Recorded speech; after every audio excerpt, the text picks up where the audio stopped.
Nhai Tôn.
Ya, Bima, ya, Raisa dibaca.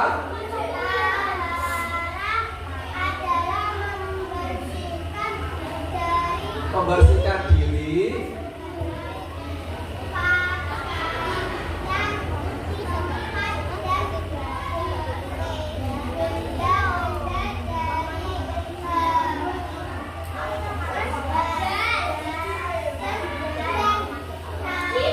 Nah, toharo artinya adalah membersihkan diri, pakaian, tempat, dan benda-benda dari hadas dan najis. Hadas itu adalah yang membuat kita tidak sah untuk melaksanakan sholat, tidak tampak. Misalkan kayak apa? Kalian habis kentut itu mau melaksanakan sholat, boleh apa tidak? Terus misalkan sampai habis ke kamar mandi, habis pipis itu boleh melaksanakan sholat apa tidak? Tidak. Sampai kebelet terus ngoro di WC setelah itu langsung apa tidak, Cak? Ada bekas yang terlihat apa tidak? Tidak. Nah, hadas ini adalah sesuatu yang tidak terlihat. Misalnya apa? Sampai ngentut, terlihat apa tidak? Tidak. Sampai habis pipis, wah, habis pipis terus dicawii, terlihat apa tidak kotorannya? Terlihat apa tidak kotorannya? Tidak, karena sudah diapa nih? Sudah cawi. Nah, misalkan sampai habis ngengek terlihat. Nah, tapi kalau sudah cawi terlihat apa tidak? Walaupun ngengeknya sudah tidak terlihat, langsung dibuat sholat, boleh apa tidak? Tidak, karena diri kita itu masih terkena hadas. Jadi hadas itu adalah kotoran yang tidak bisa terlihat. Contohnya tadi kayak ngentut, ngengek, terus pipis, itu kan walaupun kita sudah cari bersih, tapi kita belum wudu, itu tandanya kita masih terkena hadas. Nah, cara mensucikannya hadas bagaimana kalau kita mau sholat? Dengan cara yang pertama wudu. Jadi wudu dulu, setelah kita misalkan ngentut, bima ngentut lah ngentutnya bima piye?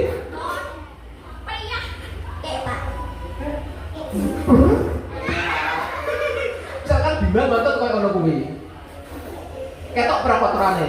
Tidak, tapi bima terkena apa? Terkena hadas. Bima setelah ngentut arpe dijak karo Bu Susi sholat duha. Langsung sholat duha boleh apa tidak? Nah, karena badannya terkena hadas. Cara mensucikannya biar suci dengan cara berwudu.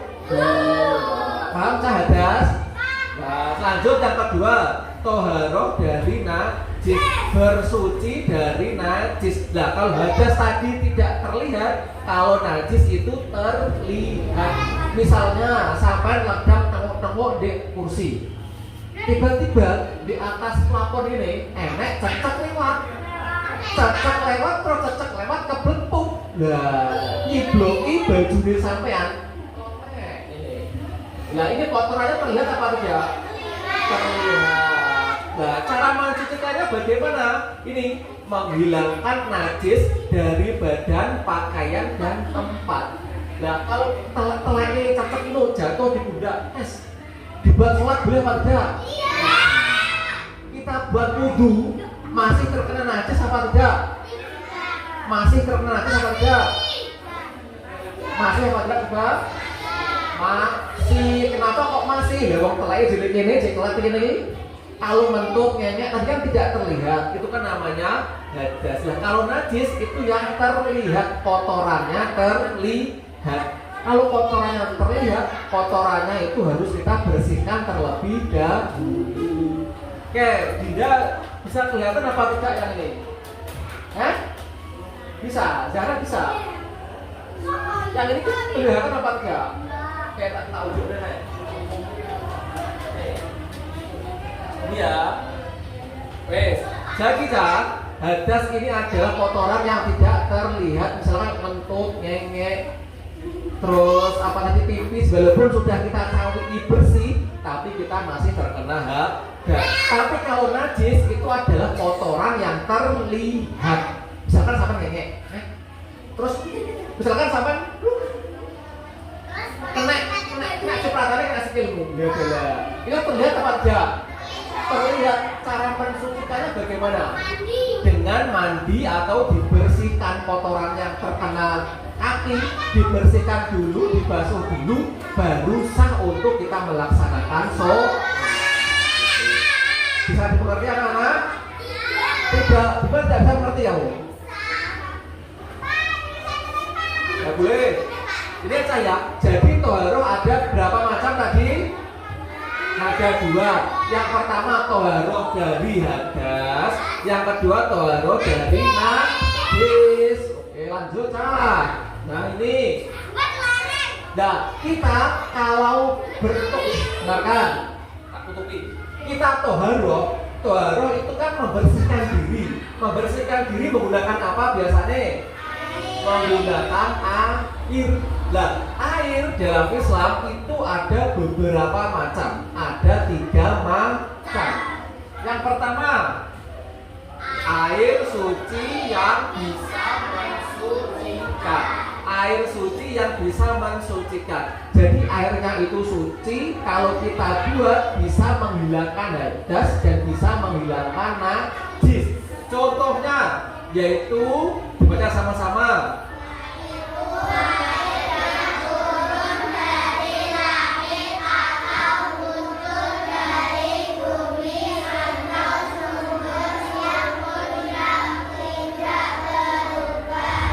Ini adalah air yang bisa kita gunakan untuk bersuci, untuk menghilangkan hadas dan untuk menghilangkan najis. Airnya itu bisa bersumber dari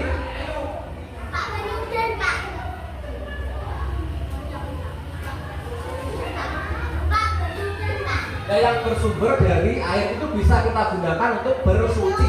Contohnya apa? Air sanyo bisa kita gunakan untuk sampai tadi sebelum sholat ini sampai ngapain? Itu termasuk air yang suci yang bisa mensucikan. Misalkan sampai untuk sampai mensucikan diri menggunakan air yang dari bumi, dari sumur. Nah itu bisa mensucikan diri kali yang bisa kita laksanakan untuk sholat. Contohnya apa Cah? Air hujan. Air hujan turun dari langit. Di omahe sampean ana talangan ora? Sing koyo air terjun ora? Misalkan udan, sampean arepe sholat, sampean kudu di talangan itu bisa.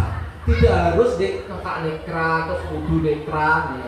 Kalau sampean pengen sholat, kudu menggunakan air hujan, koyo air terjun talangan di omahmu itu bisa digunakan, bisa mensucikan diri untuk sholat. Gimana Risa? Yuk dicari yang talangannya yang milih bersih. Pak culik berarti ya apa itu air keran. Yang kedua air embun. Air embun. Sampai tahu gak? Misalkan dolanan pada kemarinnya itu tidak hujan, sampai pas TK ono kae dolan moro di lapangan. Padahal di ini udah udan, sampai dolanan di lapangan. Sukete kelas pernah mengalami padahal di ini orang udan. Piye kok iso kaya ngono? Nah, itu yang namanya embun. Padahal di ini orang udan blas, tapi pas isuk sampai dulu waktu TK olahraga. Nah kok keles lapangannya. Pernah toh? Nah, itu yang dinamakan dengan air embun. Sampai wudu menggunakan air embun itu bisa. Yo caranya yo piye ngono. Nek suka-suka yo wajane tidak. Lebih mudah mana? Lebih mudah menggunakan air embun atau air hujan? Yang ketiga air sungai. Air sungai itu bisa digunakan. Intan, maju ke sini, Zalfa, maju ke depan. Sampingnya siapa itu baju pink itu? Baju pink sama dulu rasa. Freya, maju. Aning, maju ke sampingnya Freya. Maju ke sini, ayo dah. Sini. Ini Anin, ke sini. Ini soalnya di dalam soalnya sini ya, sini. Jangan bicara sendiri ya lu. Siapa itu Intan sama Reva, diam ya. Perhatikan, nanti ada permainan harus bisa menjawab. Kalau tidak bisa menjawab ada hukumannya. Ulang ya. Yang ketiga adalah air sungai. Air sungai walaupun air sungai warnanya apa? Coklat. Walaupun airnya rupanya coklat, tapi selama airnya itu mengalir, bisa kita gunakan untuk berwudu. Kali mumpung nih milih ora? Rupanya apa? Coklat. Walaupun tetap coklat, selama airnya itu mengalir, itu bisa kita gunakan untuk berwudu dalam.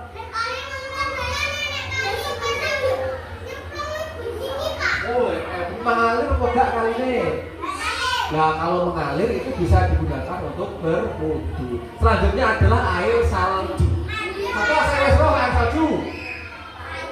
Birumu. Kulkas pinter. Lah sampai pengen roh salju itu kok mlebu freezer. Ada bunga-bunga es itu. Nah, kurang lebih salju itu seperti itu. Di Indonesia tidak ada salju. Boleh bu seret. Yaitu salju kurang lebih sama seperti itu kan. Lah pengen terus salju yang mlebu freezer deh. Kulkas ini. Terus,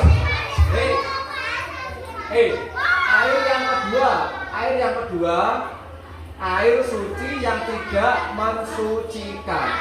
Airnya itu suci tapi tidak bisa digunakan untuk berwudu. Kalau yang tadi itu airnya air suci dan mensucikan, bisa digunakan. Kalau air yang tadi itu kan suci dan mensucikan, bisa kita gunakan untuk berwudu. Kalau ini air suci tapi tidak mensucikan, tidak bisa kita gunakan untuk berwudu. Contohnya apa Cak? Itu nih air kopi. Kopi itu airnya suci, tapi tidak bisa digunakan untuk berwudu. Air yang sedikit dicampur dengan benda suci. Kopi ini airnya adalah air suci, tapi walaupun suci tidak bisa digunakan untuk berwudu. Baim terus Dian Tasya Diska sama Diska. Siapa aja? Ojo jenggot apa itu? Oke nyanyi apa? Oh calana nyanyi dhewe, cah itu nyanyi dhewe, calana calo nyanyi apa? Lah, dulu kakak tua apa ora? Lah kalau tidak diskusi nyanyi apa dah? Cah terus nyanyi apa dah mikir? Oke ya berkibaran. Anak perempuan dulu berkibaran nyanyi dulu.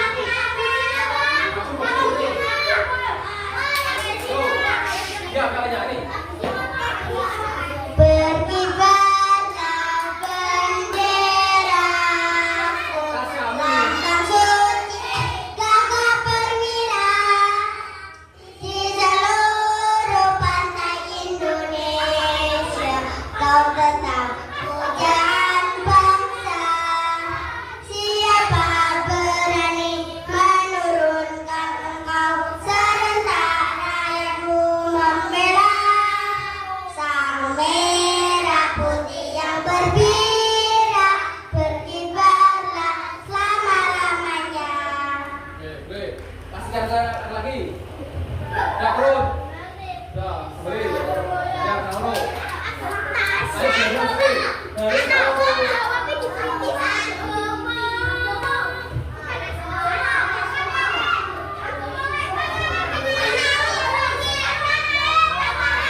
Nah, untuk permainan hari ini dan tandai besok akan Pak Adil siapkan permainan lagi yang lebih seru.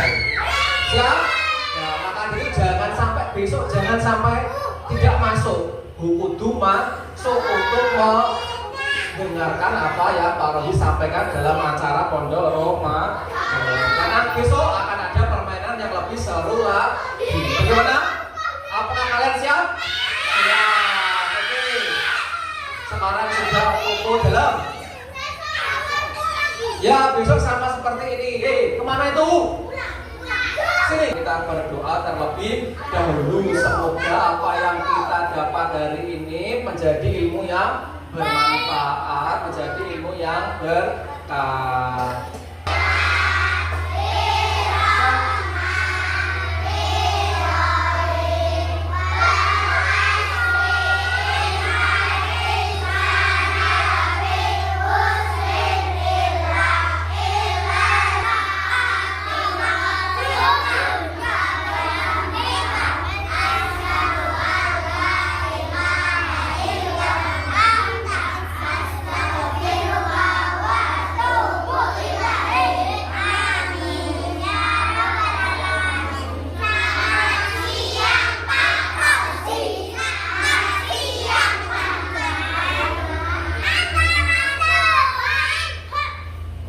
Selamat siang juga. Setelah ini tasnya bagi yang perempuan, yang laki-laki tasnya langsung dibawa masuk ke dalam ruang kelas. Bisa ditaruh di atas bangku atau di slip-slipnya di atas bawah kursi seperti itu ya. Jangan ditaruh di depan. Kalau ditaruh di depan nanti jaga ini karo tasmu jatuh menjadi kotor atau ada barang yang hilang. Bisa dimengerti? Bisa. Oke. Sekian dari Pak Rodi. Assalamualaikum warahmatullahi wabarakatuh.